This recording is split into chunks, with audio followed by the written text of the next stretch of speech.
Hello everyone, তোমরা সবাই কেমন আছো? আশা করি ভালোই আছো সবাই। তো আজকে রাত ৮টার মতো বাজে। আমরা এখন চলে যাচ্ছি বাইপাসের দিকে একটু বাতাস খেতে। প্রচন্ড গরম।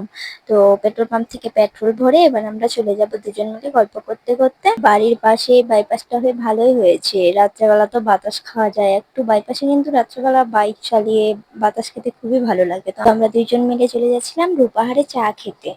ভাবলাম একটু চা খেয়ে আসা যাক। রাত 8:30-9টা মতো বাজে এখন। মেয়েকে বাড়িতে দাদা দাদির কাছে রেখে এসেছি।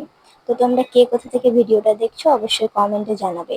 তো আমরা দুজন মিলে এখানে দুইটা চা নিয়ে নিয়েছিলাম, গল্প করতে করতে চা খাচ্ছিলাম। তো এই জায়গাতে বসে চা খেতে যে শান্তি লাগে, আর পাশে ওখানে পুজোর ডেকোরেশন করা হয়েছিল খুব সুন্দরভাবে। তো এই জায়গাটাতে একটা আলাদাই শান্তি জড়িয়ে আছে।